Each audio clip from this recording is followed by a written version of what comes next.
Sahabat Excellent Sales, pernahkah Anda menemukan suatu kejadian bahwa ketika secara konten penjelasan itu sudah menarik untuk calon konsumen, tetapi ternyata tetap belum closing? Hanya gara-gara Anda tidak jeli memahami tentang perasaan emosi yang sedang ada di dalam benak konsumen saat itu apa. Dan ternyata itu tidak mendukung untuk terciptanya closing. Seperti apakah gerangan yang dimaksud? Yuk, kita saksikan di episode kali ini.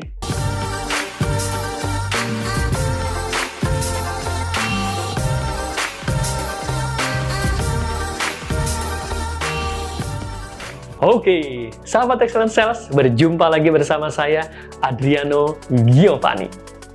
Menarik sekali sahabat-sahabat ketika kita bicara tentang proses terjadinya closing atau close the deal.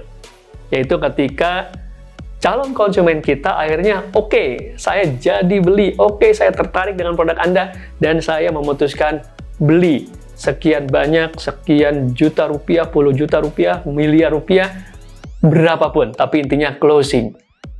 Nah, salah satu peran penting seorang sales agar itu bisa tercipta adalah dia memiliki kemampuan untuk bisa membaca perasaan saat ini seperti apa dari calon konsumen.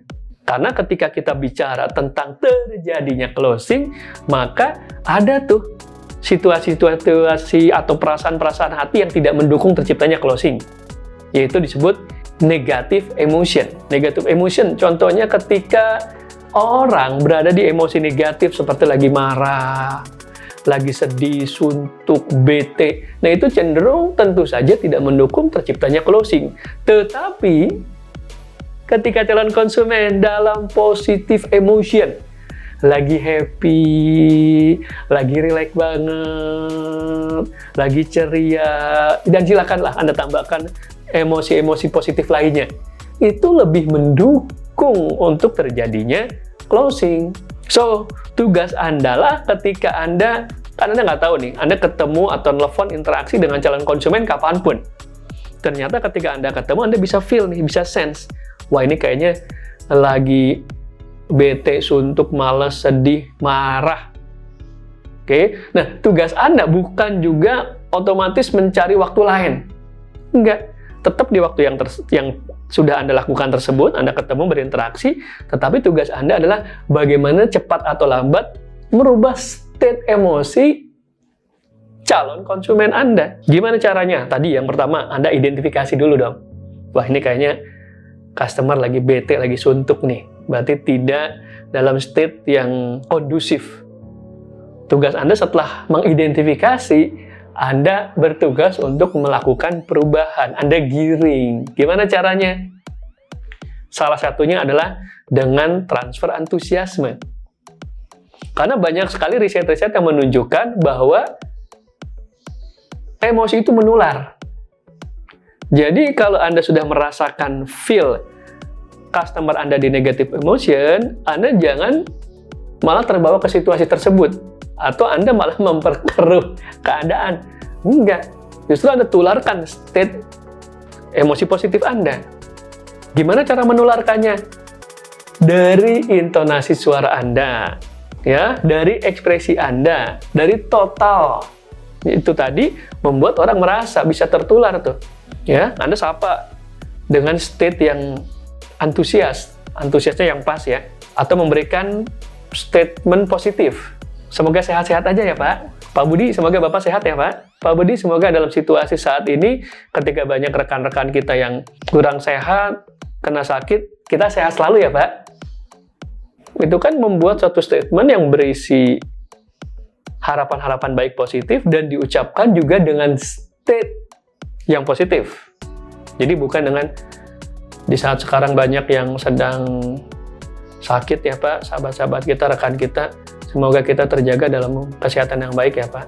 Nah, kita juga state emosinya tidak positif. Yang diucapkan positif, tapi intonasinya, ekspresinya low energy. Yang kedua, Anda angkat dan sampaikan apa yang Anda tangkap tentang calon konsumen. Maksudnya, Anda merasa nih calon konsumen Anda kayaknya lagi nggak konsen. Anda tangkap dan sampaikan.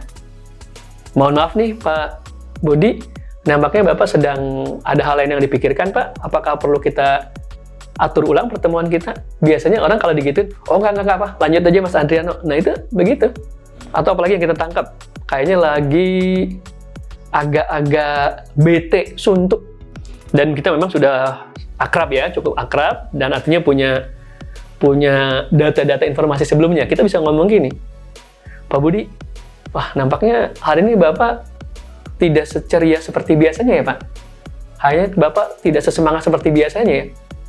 Tentu kan statement ini jangan digunakan di pertemuan pertama dengan customer, bisa jadi tidak valid. Tapi kalau kita sudah pertemuan beberapa kali, atau bahkan loyal customer, kalau ini kita dalam pertemuan berikutnya, kita bisa tuh mengatakan seperti itu. Dan biasanya lagi-lagi jawabannya apa?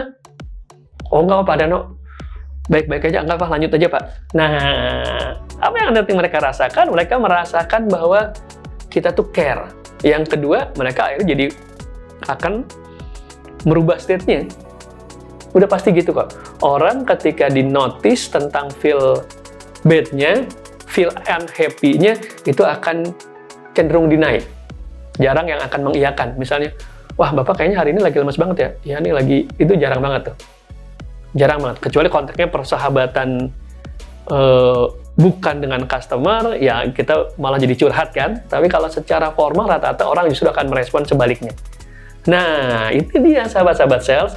Jangan hajar bleh aja. Hajar bleh itu pokoknya kita ketemu, udah ngelihat calon konsumen kita di emosi negatif, Anda fokus aja cerita, ujung-ujungnya susah closing, karena keputusan pembelian lebih mudah terjadi ketika di emosi positif. Kesimpulannya, seorang sales harus memiliki kemampuan untuk bisa membaca situasi, dan yang kedua, membawa cepat atau lambat dari negative emotion dari calon konsumen kepada positive emotion. It's your role. Terima kasih sahabat-sahabat. Buat Anda yang baru pertama kali join di channel ini, pastikan tekan notifikasinya, tombol loncengnya, agar Anda mendapatkan informasi terupdate tentang dunia penjualan, komunikasi leadership, dan personal development.